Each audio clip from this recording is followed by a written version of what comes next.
mo kí gbogbo yẹn lólùfẹ́ adé ọmọdé ẹ tún gbọ́ tuntun nípa ọ̀rọ̀ Tani Ọlọ́run.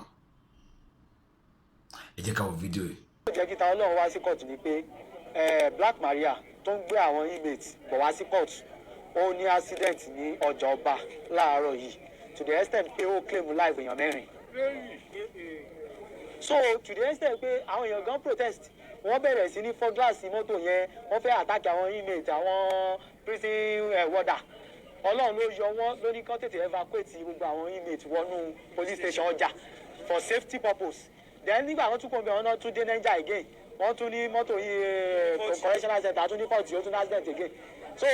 that needs to tell us ipe ọ̀rọ̀ tí wọ́n sọ lọ́jọ́ kìíní àná pé ìbínú Ọlọ́run ká tètè máa tọrọ àforíjì fún ta lọ́lọ́run lọ́dọ̀ Ọlọ́run. Because ó ṣe jẹ́ ìdí yìí tó yẹ kó wà kóòtù kó sọ pé àwọn lọ́ọ̀yà mi ló èmi mo fọwọ́ sí nǹkan tó ń ṣe ò lẹ́tà tó pọ̀ èmi mo authorize wọn ó ṣe jẹ́ nìyí tó yẹ kí gbogbo ẹ̀ yanjú òun náà ni mọ́tò wọn l'accident tí wọ́n lè gbé wá so bí ó ṣe rí nìyẹn kọ́lọ̀ ọ̀gá bó ló ṣàlùyẹ. Àkọ́kọ́ mo bá àwọn ìdílé tí ó ṣẹlẹ̀ sí mo bá wọn kẹ́dùn gidigidi Ọlọ́run bá mi tù wọ́n nú torí inú àwọn tó bá ṣẹlẹ̀ lọ ọkọ ẹnìkan wà ń bẹ́ẹ̀ bàbá ẹnìkan wà ń bẹ́ẹ̀ ọmọ ẹnìkan wà ń bẹ́ẹ̀ ẹ̀ṣẹ̀ àníjìyà ẹ̀ṣẹ̀ àìmọ̀dí ẹ̀kejì lọ́ọ̀yà tó sọ̀rọ̀ yìí ó kù díẹ̀ káàtó nínú àgbékalẹ̀ Ọlọ́run kọ́ ló ṣe o Ọlọ́run kọ́ ló ṣe torí Ọlọ́run kì í ṣe òṣìkà Ọlọ́run kì í ṣe òṣìkà sẹ́rí nǹkan tó ṣẹlẹ̀ yìí àárín èèyàn méjì ló wà Yorùbá sọ wípé èèyàn ló wà nídìí orò tó rò fi ń ké tàbí tó rò fi ń dùn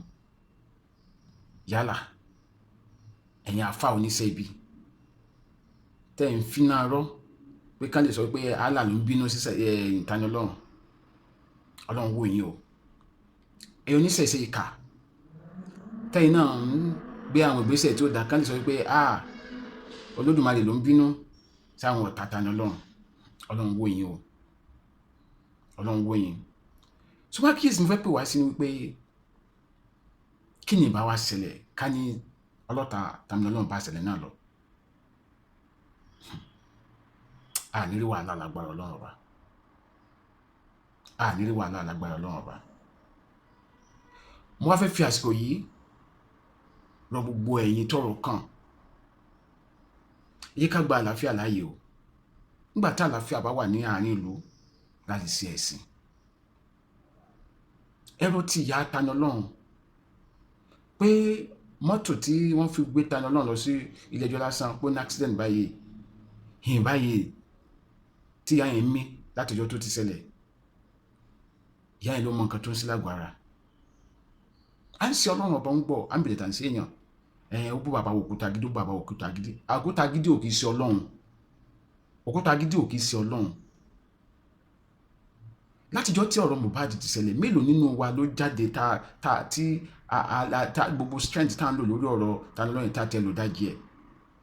ṣùgbọ́n ara kankan mọ́rọ̀ òkúta gidi ó bá òkúta gidi lórúkọ jẹ́ ṣùgbọ́n mélòó ló pè fún ìdájọ́ òdodo lórí ọ̀rọ̀ Mohbad